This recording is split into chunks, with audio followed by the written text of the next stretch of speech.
میں نے چند انتہائی اہم باتیں کرنی ہیں، مجھے آسانی رہے گی اگر تم چہرے پر پڑا تمبو ہٹا دو۔ جگن کو بڑی حیرت ہوئی، بھلا وہ خود کیوں گھونگھٹ اٹھائے، پر پھر بھی اس نے اپنا پلو الٹ دیا۔ وہ جو اس کی جانب ہی دیکھ رہا تھا، چند لمحوں تک اس کی بولتی بند ہو گئی، حیران نظروں سے دیکھتا چلا گیا، پھر سر جھکا کر دھیرے سے مسکراتے ہوئے بولا، یہ بھی اچھا انداز ہے، بیوی کو اتنا بن سجا کر آدمی کے سامنے لایا جائے کہ بیچارہ پہلے ہی وار میں بخوشی ذبح ہو جائے۔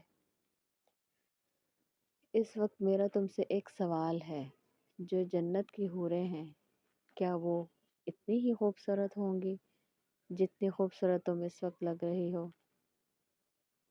اگر جواب ہاں ہے تو پھر میں کہنے پر مجبور ہوں کہ جو لوگ حوروں کی چاہت میں اپنے جسم پر بم باندھ کر اپنے پر خدشے اڑاتے ہیں وہ غلط نہیں ہیں۔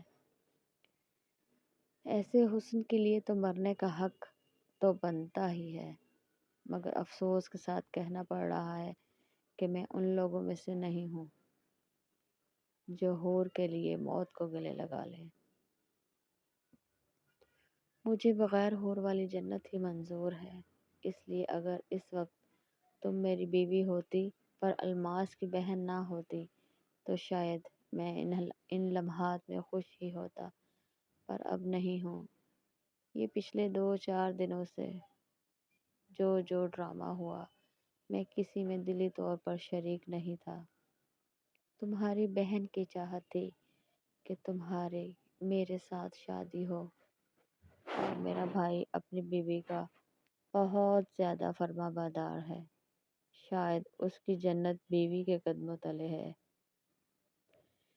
کیونکہ وہ اس کا ہر جائز و ناجائز حکم بجا لاتا ہے۔ تمہاری بہن نے میرے بھائی سے شادی نہیں بلکہ اس کو گود لیا ہوا ہے۔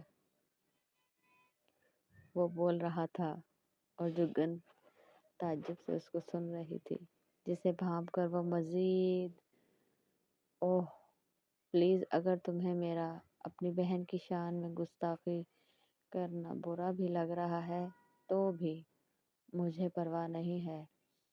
ویسے بھی میں نے اپنی برداشت بڑی آزما لی، مزید کی تو گنجائش ہی نہیں بچی۔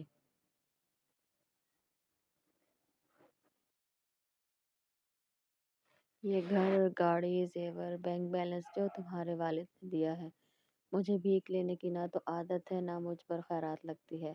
ہٹا کٹا ہوں، حق حلال کی کھانے کا عادی ہوں، پلیز مجھے میرے بھائی کی کاپی مت سمجھنا۔ اگر ایسا کوئی خواب دیکھ کر یہاں موجود ہو تو تمہارے ایسے خواب اپنی موت آپ مرنے والے ہیں، کیونکہ تمہارا واسطہ مرد کی شکل میں بھی عورت سے نہیں بلکہ اصل مرد سے ہے، اصل مرد سے پڑا ہے۔ یہ سب تمہارے والد نے تمہیں دیا ہے، رکھو، چھوڑو، جو مرضی کرو، مگر میری بیوی اگر بننا ہے تو یہ سب کچھ یہاں اسی طرح، اسی حالت میں، اسی وقت چھوڑ کر میرے ساتھ چلنا ہوگا۔ میری دنیا میں، میرے گھر میں مجھے میرے اصل رنگ میں قبول کرنا پڑے گا۔ دونوں ایک دوسرے کی آنکھوں میں دیکھ رہے تھے، ناشفین کی نظروں میں سنجیدگی اور چیلنج تھا، اس کے برعکس جگن کی نظروں میں سوال اور ناسمجھی کے تاثرات تھے۔ مگر میں تو پہلے ہی آپ کی بیوی بن چکی ہوں، نہ جانے کیسے اس کی زبان سے نکل گیا۔ وہ تو یہ بات صرف دل میں ہی سوچ رہی تھی۔ وہ مسکرایا، جگن کے دل کی دھڑکن جیسے تھم گئی، تاشفین کے گال پر ڈمپل پڑے تھے۔ کیا کسی کی مسکراہٹ ایسی جاندار بھی ہو سکتی ہے؟ وہ سوچ رہی تھی اور پلکیں جھپکائے بغیر اس کے چمکتے دانت دیکھ رہی تھی۔ وہ موتیوں کی طرح معلوم ہوئے، ایک جھلک دکھا کر چھپ گئے۔ جگن کے دل میں گہری خواہش جاگی، کاش یہ دوبارہ مسکرائے۔ ایک بات کا اعتراف میں اپنے رب کو حاضر ناظر جان کر پوری ایمانداری سے کرنا چاہتا ہوں، تم حد سے زیادہ خوبصورت ہو۔ یہ شاید مجھے ہی لگ رہی ہو، اگر صرف مجھے ہی خوبصورت لگ رہی ہو تو میرے لیے یہ لمحہ فکریہ ہے، کیونکہ میری 29 سالہ زندگی میں کسی عورت نے مجھے اس طرح سے اپنی جانب متوجہ نہیں کیا جیسے تمہاری جانب اٹھنے والی پہلی نظر نے مجھے متاثر کیا ہے۔